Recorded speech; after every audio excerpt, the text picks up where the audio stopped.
பொய் கேஸ்ல என் பொண்ணை வர அரெஸ்ட் பண்ணாங்க சம்பந்தி. அவன் மேல தப்பு இல்லைனாலும் கோர்ட்ல வக்கீல வச்சு கேஸ நடத்தி நிரபராதின்னு லீகலா சொல்ல வைக்க லட்சக்கணக்கில் செலவாகும் சம்பந்தி.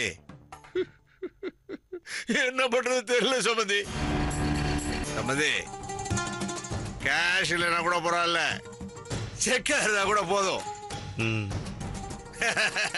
இது போதும் சம்பந்தி. உங்க வீட்டுல இருந்து எடுத்ததா சொல்ற 2 லட்சம் ரூபாய் பணம் எப்படி வந்ததுன்னு உங்களால சொல்ல முடியுமா? அது என் தம்பிக்கு அவனோட வருங்கால மாமனர் வந்து கல்யாண செலவுக்காக கொடுத்தது. அத ரைடு வந்து ஆபீசர் கிட்ட சொல்லிருக்கலாமே. அத மறைக்கணுங்கிற அவசியமே கிடையாது.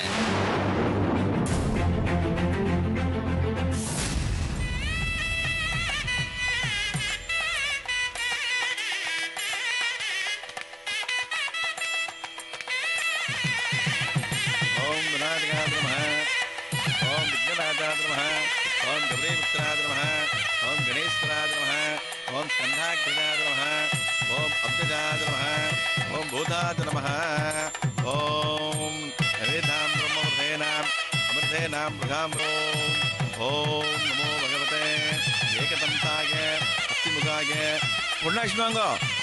ஓம் நமோ பகவதே ஏகதந்தாய அஸ்திமுகாய லம்போதராய உச்சிஷ்ட மகாத்மனே ஆம் க்ரோங்கே ஸ்வாஹா.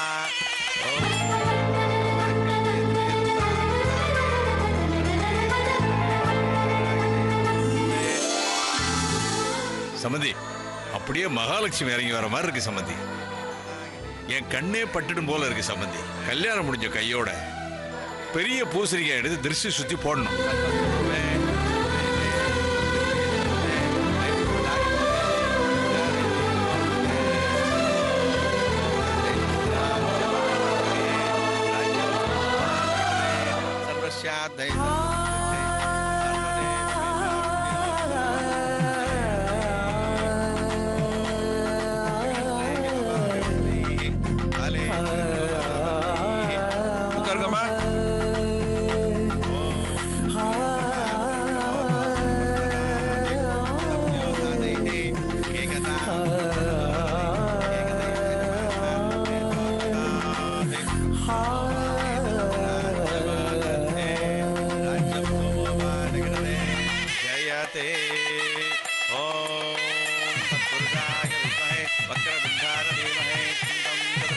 அப்புறம் சம்பந்தி, நேற்று நான் சொன்ன விஷயம் ஞாபகம் இருக்குல்ல?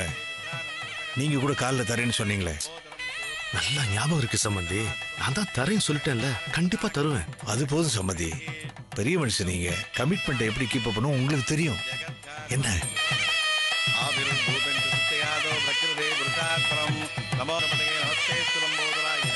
ஏகதந்தாய விநாசினே சிவசுதாய ஸ்ரீ வரதமூர்த்தயே நமோ நமः ஸ்வாஹா. ஓம் ஈகாரஸ்வந்த வித்யானாம் ஈஸ்வரஸ்வபூதானாம். இந்தங்கோ. ஓம் ருதம் வேதா ஜாதகதாத்யம் வேதா. ஓம் நமோ பகவதே. மாலையை மாத்திங்கோ.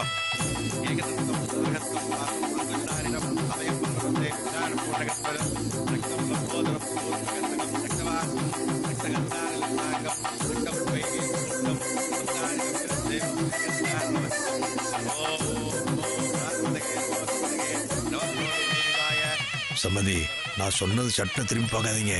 அதோ நிக்கிறான் பாருங்க, சிவப்பு கலர் சட்டை போட்டுட்டு. என்ன இப்ப அதுக்கு சம்பந்தி? இல்லை சம்பந்தி, அவனை பத்தி தான் நேற்று உங்ககிட்ட சொல்லிக்கிட்டு இருந்தேன். முகூர்த்தம் முடிஞ்ச கையோட பணத்தை கொடுத்துட்றேன்னு நீங்க சொன்னதை நம்பி கமிட் பண்ணிட்டேன். இப்போ விடாம என்னை ஃபாலோ பண்ணி டார்ச்சர் பண்றான்.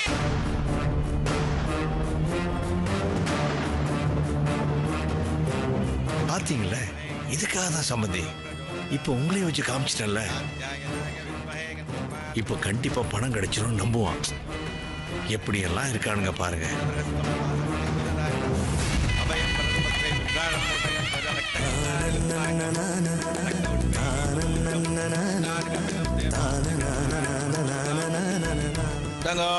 எல்லாரும் நீ கொடுத்து ஆசீர்வாதம் வாங்கிட்டு வாங்கோ.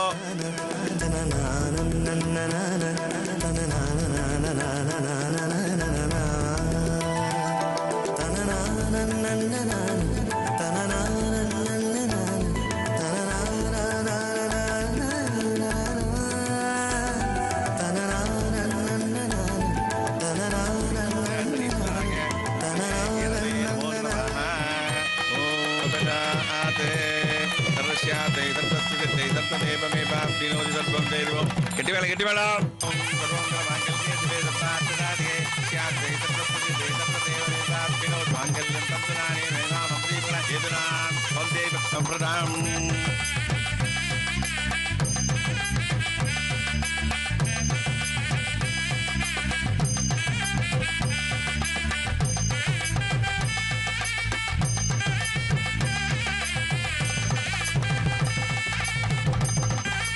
என்ன கௌரிமா, இப்ப சந்தோஷமா? சந்தோஷங்க. எல்லாம் நல்லபடியா முடிஞ்சதுல? இப்ப திருப்தியா? திருப்திங்க.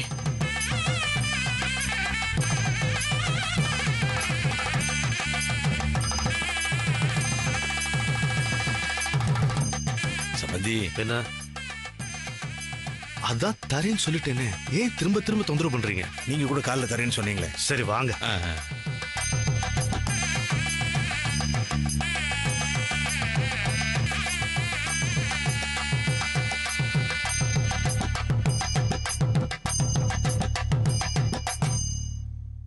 வாங்க.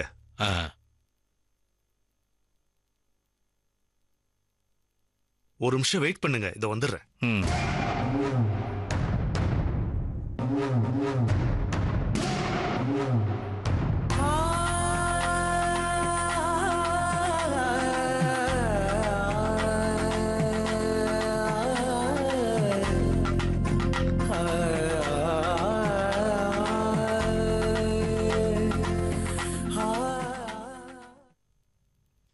இந்தாங்க.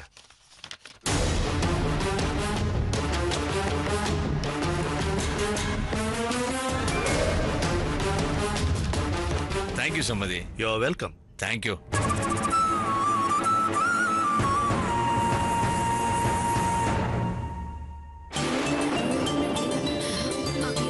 அப்பா எங்க தெரியல.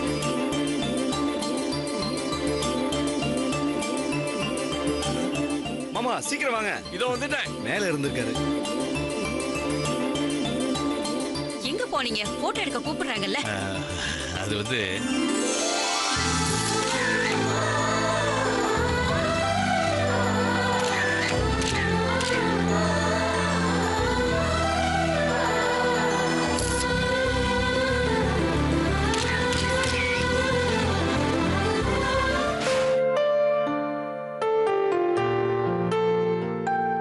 இந்தாங்க.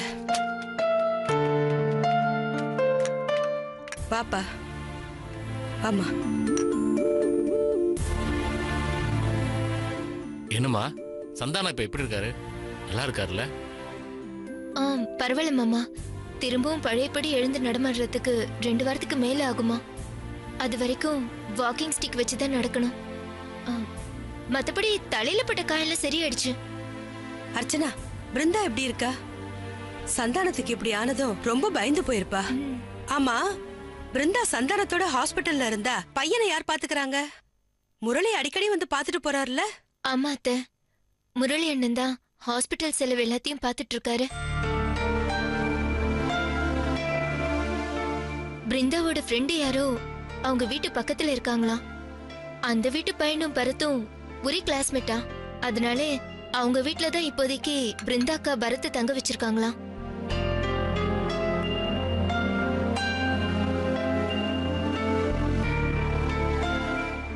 என்னதான் சொந்தக்காரங்க ஃப்ரெண்ட்ஸ் இருந்தாலும் இந்த மாதிரி எதிர்பாராத விதமா பிரச்சனைகள் வந்து கஷ்டப்படுத்தும் போதுதான் வலியும் வேதனையும் அதை அனுபவிக்கிறவங்களுக்கு மட்டும்தான் தெரியும். அப்படிதான்ப்பா. தாங்கிற அகம்பாவம் மத்தவங்களை தரக்குறவா பேசக்கூடாதுங்கிறது. என்ன ஆட்டம் ஆடினா அந்த பிருந்தா. என்னமோ இவதான் எல்லாத்தையும் பண்ற மாதிரியும் மத்தவங்கள எதுவுமே பண்ணாத மாதிரி வாய்க்கு வந்ததெல்லாம் பேசுனா. இந்த மாதிரி பட்டாதான் அவளுக்கெல்லாம் புத்தி வரும், தான் பண்றது தப்புன்னு புரியும். ரமேஷ், தப்புங்கிறது நம்ம பேசுறதுல மட்டும் இல்லப்பா, நினைக்கிறதுல தான் தப்பு இருக்கு. பிருந்தா கிட்ட சில மைனஸான விஷயங்கள் இருந்தாலும் இந்த மாதிரி சந்தர்ப்பத்துல அதை சுட்டி காட்டுறதும் இன்னும் படணும்னு நினைக்கிறதும் ரொம்ப தப்பு ரமேஷ். பிருந்தா உனக்கு பிடிக்கலன்னா கண்டுக்காம விட்டுரு. ஆனா இது மாதிரி தப்பாலாம் பேசக்கூடாதுப்பா. நான் அப்படிதான்ப்பா இருந்தேன். நீங்க தான் வலுக்கட்டாயமா ஹாஸ்பிட்டலுக்கு அர்ச்சனாவோட போயிட்டு வான்னு சொன்னீங்க. எனக்கு அங்க 5 நிமிஷம் கூட இருக்க பிடிக்கல. ஏதோ அந்த சந்தானம் நல்ல மனுஷனாச்சுன்னு பொறுத்துக்கிட்டு இருந்தேன். ஆனா திரும்பவும் தயவு செஞ்சு என்ன போன்னு சொல்லி கம்பல் பண்ணாதீங்க ப்ளீஸ். ரமேஷ், உன்னை நான் கட்டாயப்படுத்தி அனுப்புனதுக்கும் ஒரு காரணம் இருக்குப்பா. சந்தானத்துக்கு அடிபட்டு ஹாஸ்பிட்டல் இருக்கும்போது அர்ச்சனா மட்டும் தனியா அனுப்பி வச்சா அது நல்லாவா இருக்கும்? பாக்குறவங்க என்ன சொல்லுவாங்க? அக்காவோட கணவர் இப்படி இருக்கும்போது நீ போய் பார்க்கலன்னா நம்ம அர்ச்சனாவுக்கு மனசு எவ்வளவு கஷ்டமா இருக்கும்பா.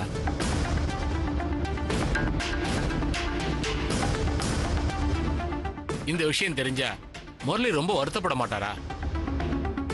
பிருந்தாதான் மெச்சூரிட்டி இல்லாம ஏதோ பேசுறான்னா நீ இப்படி பேசினா உங்க 2 பேருக்கு என்ன வித்தியாசம் இருக்க போகுது?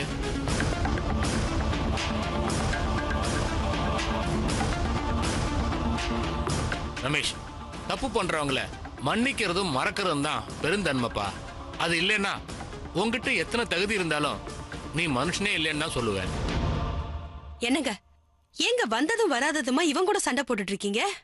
நம்ம பையனை பத்தி உங்களுக்கு தெரியாதா? கேட்காமலேயே 4 பேருக்கு தேடி போய் ஹெல்ப் பண்றவன் இவனை சீண்டி பார்த்தா இவன் இப்படிதான் வெறுத்து ஒதுக்குவான். அந்த பொண்ணு பிருந்தாவும் லேசுப்பட்டவா கிடையாது. நல்லா சொல்லுமா அப்பா குறைக்கிற மாதிரி. நாம போனா போகுதுன்னு பொறுமையா இருந்தா நம்மளை ஏமாலையே நினைக்கிற காலம்பா இது. தப்பு பண்ணாலும் பெருந்தன்மையா இருக்கணும்னு சொன்னீங்கல்ல. பிருந்தா தனக்கு ஒரு வேலையை ஏற்பாடு பண்ணி தரணும்னு உங்களுக்கு போன் மேல போன் பண்ணா இங்க உங்களை வீட்டுக்கே தேடி வந்து அப்பா அப்பான்னு எப்படியெல்லாம் உருகுனாப்பா. இன்னைக்கு கிட்டத்தட்ட அரை மணி நேரத்துக்கு மேல ஹாஸ்பிட்டலே நானும் அர்ச்சனாவும் இருந்தோம். உங்களை பத்தி அப்பா எப்படி இருக்காருன்னு ஒரு வார்த்தை கூட கேட்கலையாப்பா.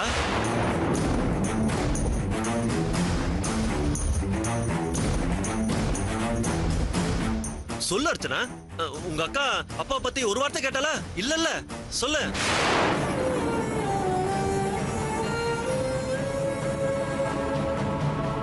நீங்க வேணா இவளை கேட்டு பாருங்க.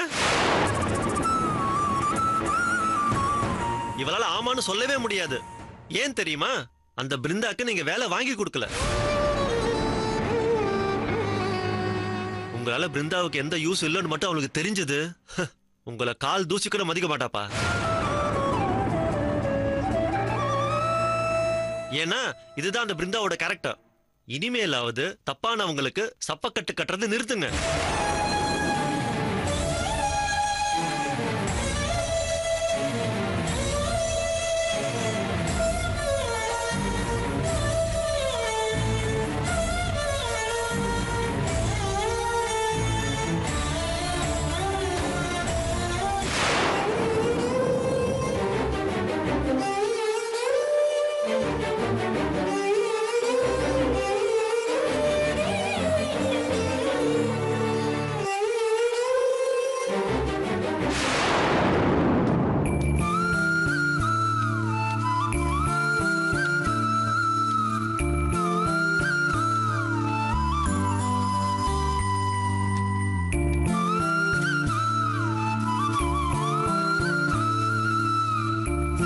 Ma'am,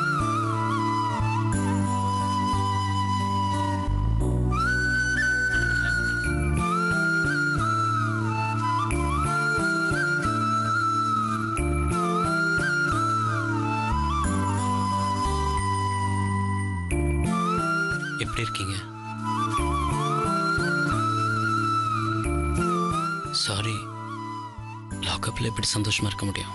I'm sorry. வார்த்தை தவறி ஏதோ பேச வந்து ஐம் சாரி. எதுக்கு இத்தனை சாரி?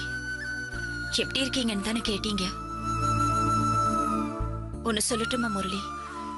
இன்னும் கொஞ்ச நாள் நான் லாக்அப்ல இருந்தேன்னா எனக்கு இதுவும் பழகிடும்னு நினைக்கிறேன். எதுக்கு இப்படி விரக்தியா பேசுறீங்க?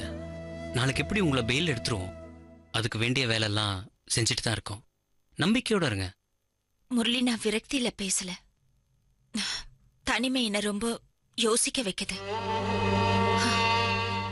வாழ்க்கை நமக்கு பிடிக்குதோ இல்லையோ, ஆனா வாழ்க்கையில நடக்கிற சம்பவங்கள் தொடர்ந்துட்டே இருந்துச்சுன்னா அதெல்லாம் நமக்கு பழகி போயிடும்னு தோணுது. உண்மைதான். அதுக்காக உங்க வாழ்க்கை ஜெயில தான் நினைக்காதீங்க. நாளைக்கு நீங்க வெளியில தான் இருப்பீங்க. வெயில தானே வர முடியும், விடுதலையாகி வர முடியாதுல்ல. எதுக்கு விடுதலைங்கிறதெல்லாம் பயன்படுத்திக்கிட்டு தப்பு பண்ண குற்றவாளிக்கு தான் ஜெயில் தண்டனை விடுதலைன்னு நீங்க நிரபராதிங்கிறத நாம நிரூபிப்போம். நீங்க பேசுறத கேட்கும்போது ரொம்ப நிம்மதியா இருக்கு முரளி. ஒரு நிரபராதி வந்து தான் பண்ணாத தப்புக்கு தண்டனை அனுபவிக்கிறது தேசிய அவமானம். ஆனா தன்னை நிரபராதின்னு ப்ரூவ் பண்றதுக்கு சோர்வில்லாம போராடணும்னு தோணுது. குட். எந்த சிச்சுவேஷன்லயும் இப்படிதான் எனர்ஜெட்டிக்கா இருக்கணும். இதெல்லாம் உங்களை பார்த்து பேசினதுக்கு அப்புறம் தான் எனக்கு தோணுது. அதே மூடோட இதை வாங்கிக்கோங்க. என்னது இது? முதல்ல வாங்கிக்கோங்க, அப்புறமா பிரிச்சு பாருங்க.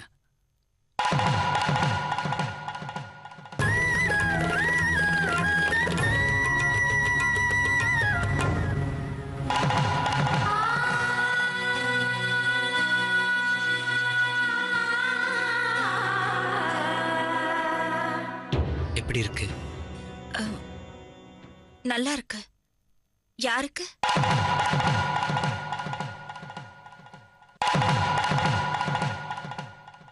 உங்க தங்கச்சிக்கா? ஓ,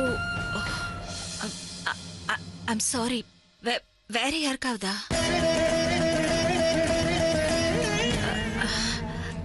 யாருக்கு? உங்களுக்கு தான்.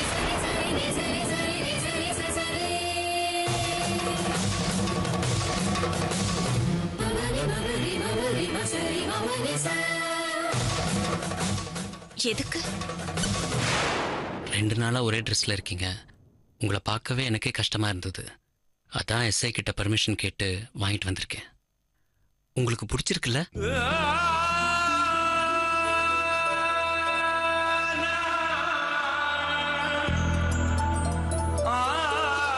ரொம்ப தேங்க்ஸ் முரளி. எனக்காக இவ்ளோ அக்கறை எடுத்துக்கிறதுக்கு தேங்க்ஸ்.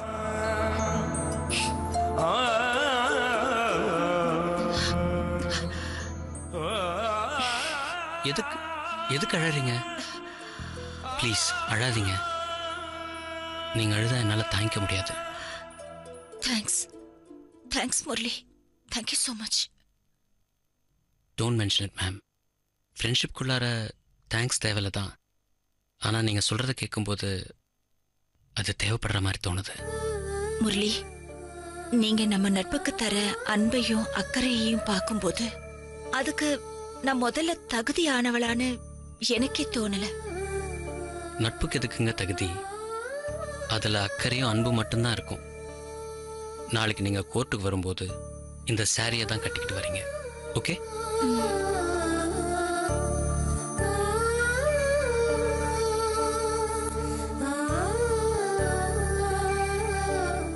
எனக்கு இது கல்யாண புடவை மாதிரி.